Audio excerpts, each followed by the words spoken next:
Bienvenue sur Réveil Radical, la chaîne qui ne te caresse pas dans le sens du poil, qui ne protège pas ton confort et qui ne nourrit pas tes illusions. Ici, on détruit les faiblesses mentales, on pulvérise les excuses et on reconstruit des êtres humains capables de dominer leur vie. Si tu es venu chercher de la motivation douce, tu t'es trompé d'endroit. Réveil Radical est un choc, une rupture, un point de non-retour. Si tu écoutes jusqu'au bout, tu ne penseras plus jamais comme avant. Écoute-moi bien. Ce que tu t'apprêtes à entendre n'est pas confortable, ce n'est pas doux, ce n'est pas rassurant. Et si tu cherches encore des mots pour te caresser l'ego, tu t'es trompé d'endroit. Ici, on ne te promet pas la richesse. On te montre pourquoi tu restes pauvre. Et surtout, pourquoi tu y participes toi-même, chaque jour, consciemment ou non. Parce que la vérité brutale, celle que peu acceptent, c'est que la pauvreté n'est pas seulement un manque d'argent. C'est une accumulation de décisions médiocres, répétées, normalisées, maquillées en petits plaisirs, en récompenses méritées, en « c'est pas si grave ». Et pendant que tu te racontes ces histoires, ta vie financière reste immobile. Pire, elle recule. Robert Kiyosaki l'a dit sans détour. Les riches ne deviennent pas riches en gagnant plus, mais en arrêtant de jeter leur argent par les fenêtres. Et la majorité des gens jettent leur argent avec le sourire, persuadés qu'ils profitent de la vie. Laisse-moi te poser une question simple mais inconfortable. Si tu profites autant de la vie, pourquoi es-tu stressé par l'argent? Pourquoi chaque imprévu te met en panique? Pourquoi tu comptes encore les jours avant la fin du mois? Ce n'est pas un hasard, ce n'est pas le destin, ce sont tes dépenses, et surtout tes dépenses inutiles. La première illusion que je vais briser, c'est celle-ci. Ce ne sont pas les grosses dépenses qui te ruinent, ce sont les petites, celles que tu ne regardes même plus, celles que tu considères comme normales, automatiques, intégrées à ton quotidien. Le café du matin acheté machinalement, l'abonnement que tu n'utilises presque jamais, le gadget pas cher qui s'accumule avec d'autres gadgets pas chers. Pris séparément, ça semble insignifiant. Additionné sur des années, c'est une hémorragie financière, une fuite lente mais constante. Et pendant que ton argent s'en va goutte après goutte, ton avenir financier se dessèche. Tu veux devenir riche? Alors accepte cette vérité brutale. Chaque euro que tu dépenses est un employé. Soit il travaille pour toi, soit il travaille contre toi. Et la majorité des gens engagent leur argent pour travailler contre eux.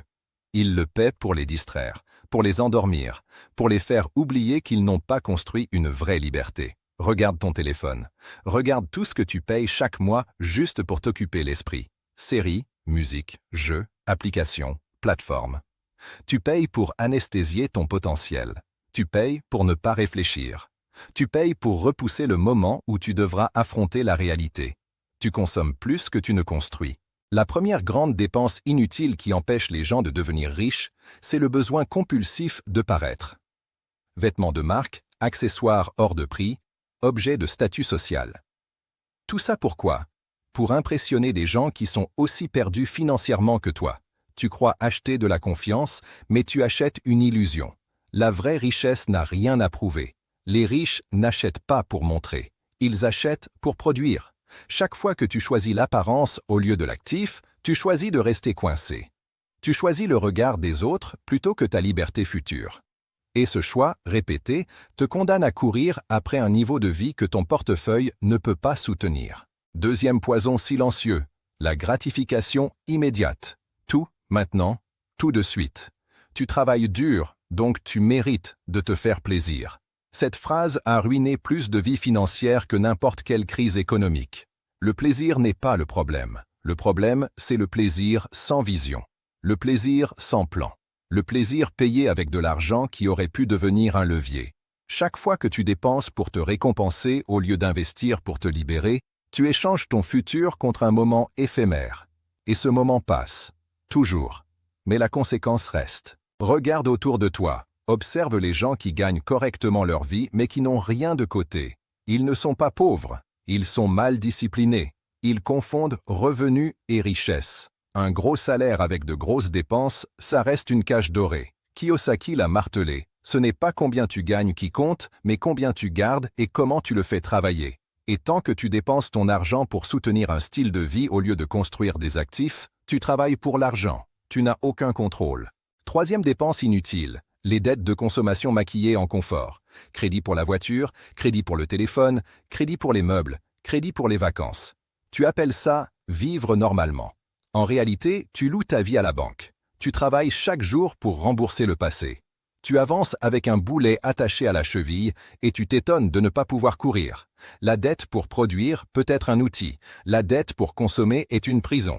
Chaque mensualité est un rappel que tu as voulu quelque chose trop tôt, sans en avoir les moyens. Et ce manque de patience te coûte des années de liberté. Quatrième fuite financière. Manger tes émotions. Nourriture excessive, commandes inutiles, sorties non réfléchies. Tu ne payes pas pour manger. Tu payes pour combler un vide. Stress, frustration, ennui. L'argent devient un pansement émotionnel. Et tant que tu utilises l'argent pour réguler ton état mental, tu ne le construis pas. Tu le brûles. Les riches ont compris une chose essentielle. La maîtrise financière commence par la maîtrise de soi. Si tu ne contrôles pas tes impulsions, tu ne contrôleras jamais ton argent. Cinquième illusion destructrice. Croire que l'éducation financière est optionnelle. Les gens dépensent des fortunes en divertissement, mais rechignent à investir dans leur esprit. Un livre est trop cher, une formation est risquée, mais un téléphone inutile, une soirée sans valeur, un objet qui finira au fond d'un tiroir, ça, c'est acceptable. Ce raisonnement est un sabotage. L'argent fuit toujours vers celui qui comprend mieux les règles du jeu. Tant que tu refuses d'apprendre, tu resteras un joueur faible, exploité par ceux qui savent. Et maintenant, écoute bien cette phrase, parce qu'elle doit s'imprimer en toi. Chaque dépense inutile est un vote contre la personne riche que tu pourrais devenir. Ce n'est pas une métaphore, c'est une réalité. Tu votes tous les jours, avec ton argent, avec tes choix, avec ton manque de discipline ou ton courage. Et pour l'instant, la majorité vote pour le confort immédiat, pas pour la liberté durable. Tu n'as pas besoin de gagner plus pour commencer à devenir riche. Tu as besoin de couper, de trancher, d'éliminer sans pitié ce qui ne te rapproche pas de ton objectif. La richesse commence quand tu dis non. Non à l'inutile, non à l'apparence, non à l'instantané, non aux habitudes qui te maintiennent petit. Et ce non fait mal au début, parce qu'il te confronte à toi-même. Mais c'est un mal nécessaire. Ce que tu ressens peut-être maintenant, ce mélange de colère, de malaise, de lucidité, c'est exactement ce qu'il faut. C'est le début du réveil, parce que tant que tu ne vois pas clairement où ton argent s'en va, tu ne verras jamais où ta vie va. Et dans la prochaine partie, je vais aller encore plus loin. Je vais t'exposer d'autres dépenses invisibles, encore plus sournoises, celles que presque personne ne remet en question, mais qui détruisent silencieusement toute chance de richesse durable. Et là, il n'y aura plus d'excuses possibles. Ne te détends pas. Ce n'est pas le moment de respirer. Ce n'est pas le moment de te dire que tu as compris. Comprendre ne change rien. Ce qui change tout, c'est ce que tu vas accepter de voir maintenant. Parce qu'après les dépenses visibles, celles que tout le monde connaît mais que peu osent affronter, il y a les dépenses invisibles. Celles qui ne ressemblent même pas à des dépenses. Celles qui se déguisent en habitudes normales, en choix raisonnables, en décisions logiques. Et ce sont elles qui détruisent le plus violemment ton avenir financier, parce que tu ne les identifies même pas comme un problème. La sixième dépense inutile, la plus sournoise de toutes, c'est le temps mal utilisé. Le temps est de l'argent, mais pas dans le sens cliché que tu crois. Le temps est un multiplicateur. Chaque heure peut soit te rendre plus compétent, plus libre, plus stratégique, soit te rendre plus fatigué, plus dépendant, plus pauvre mentalement. Et pourtant, combien d'heures brûles-tu chaque semaine sans aucun retour? Combien de temps passé à scroller, à regarder la vie des autres, à consommer du contenu qui ne t'élève pas, qui ne t'apprend rien, qui ne t'équipe pour rien? Tu ne payes pas toujours avec de l'argent, tu payes avec ta vie. Et cette dépense-là est irréversible.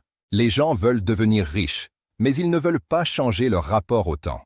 Ils traitent leurs soirées comme des zones mortes. Ils traitent leurs week-ends comme des anesthésiants. Ils fuient le silence parce que le silence les oblige à réfléchir. Et réfléchir les oblige à voir qu'ils ne sont pas là où ils devraient être. Alors ils remplissent. Bruit, écran, distraction.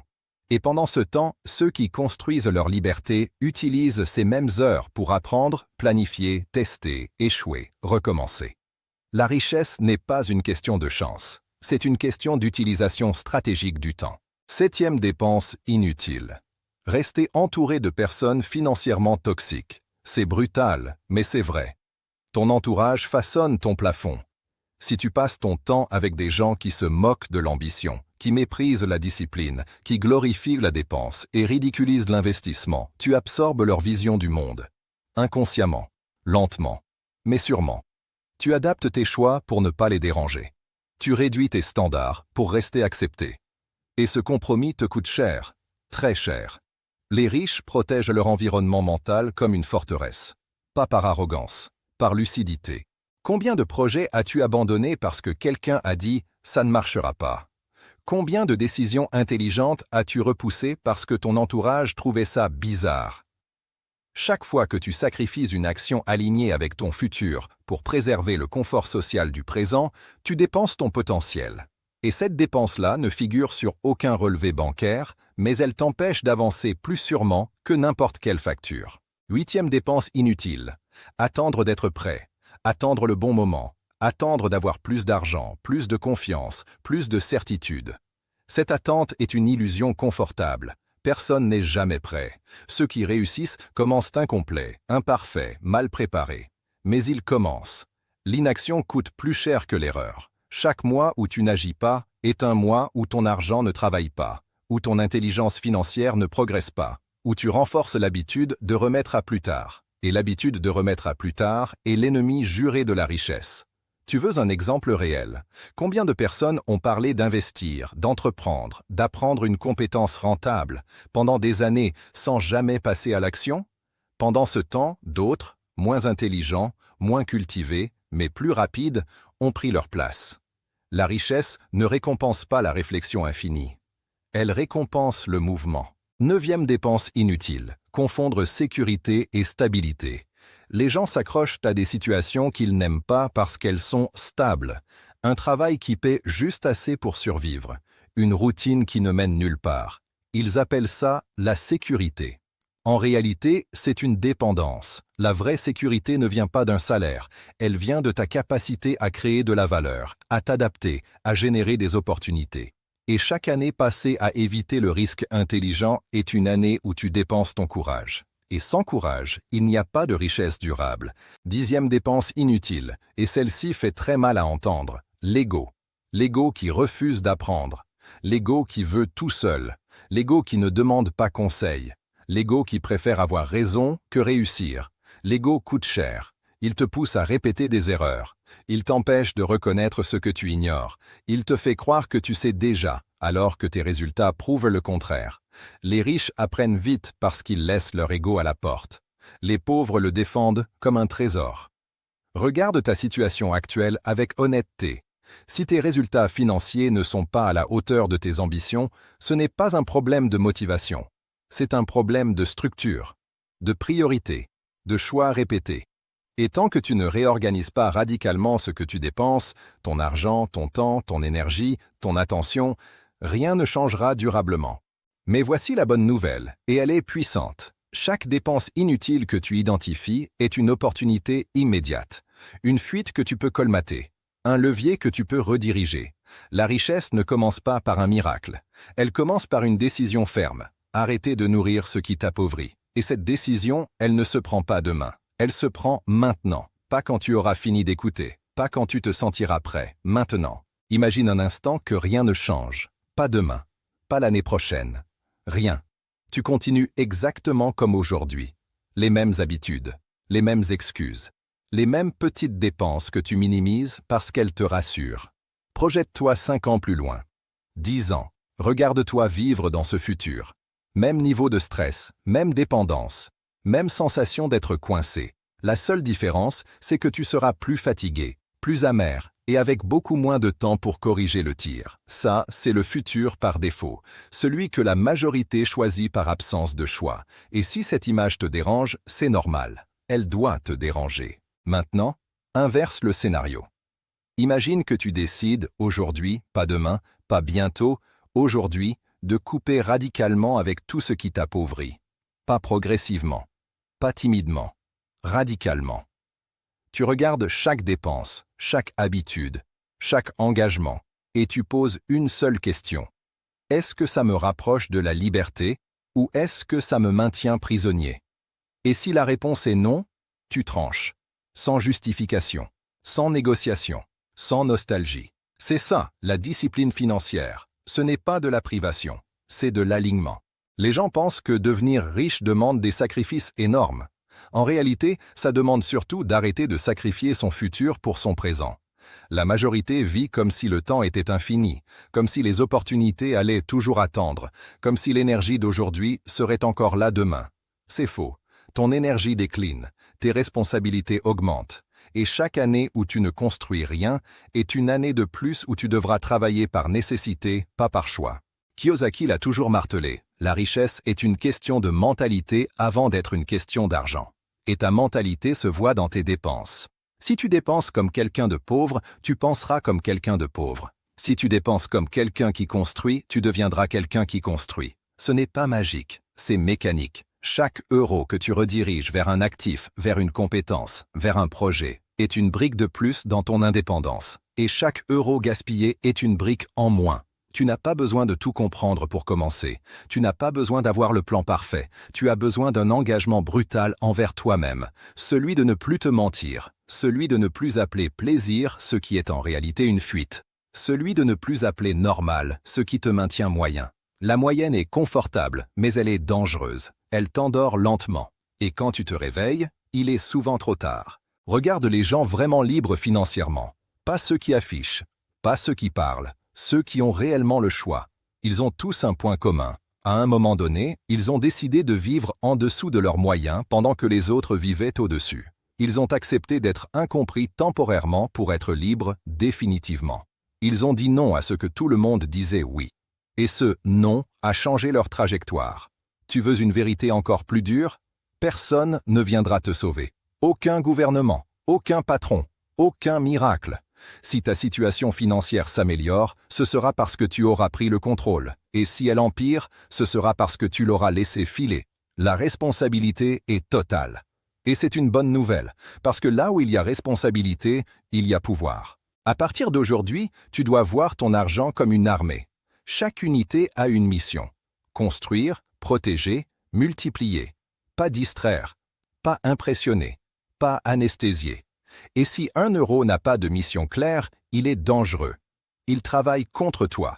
La richesse commence quand chaque décision financière est intentionnelle. Arrête de demander combien tu peux te permettre de dépenser. Commence à te demander combien tu peux te permettre d'investir. Arrête de chercher des raccourcis. Commence à bâtir des fondations. Arrête de vouloir paraître riche. Commence à vouloir être libre. La liberté ne fait pas de bruit. Elle se construit dans le silence, la discipline, la répétition. Ce que tu viens d'entendre n'est pas une motivation passagère. Ce n'est pas un boost d'adrénaline destiné à disparaître demain. C'est un miroir. Et maintenant que tu as vu ton reflet, tu ne peux plus faire semblant. Soit tu retournes à tes anciennes habitudes en sachant exactement où elles mènent. Soit tu changes, consciemment, volontairement, violemment s'il le faut. La transformation ne commence pas quand tu auras plus d'argent. Elle commence quand tu décides de respecter l'argent que tu as déjà. Elle commence quand tu refuses de gaspiller ta vie pour des choses qui ne t'élèvent pas. Elle commence quand tu passes à l'action, même avec peur, même avec doute, même sans garantie. Alors fais-le. Coupe. Réorganise. Investis. Apprends. Construis. Pas demain. Pas après cette vidéo. Maintenant. Parce que chaque minute où tu hésites est une minute de plus où tu restes exactement là où tu es. Et si tu écoutes Réveil Radical, ce n'est pas pour rester au même endroit, c'est pour te réveiller. Et un esprit réveillé ne retourne jamais dormir.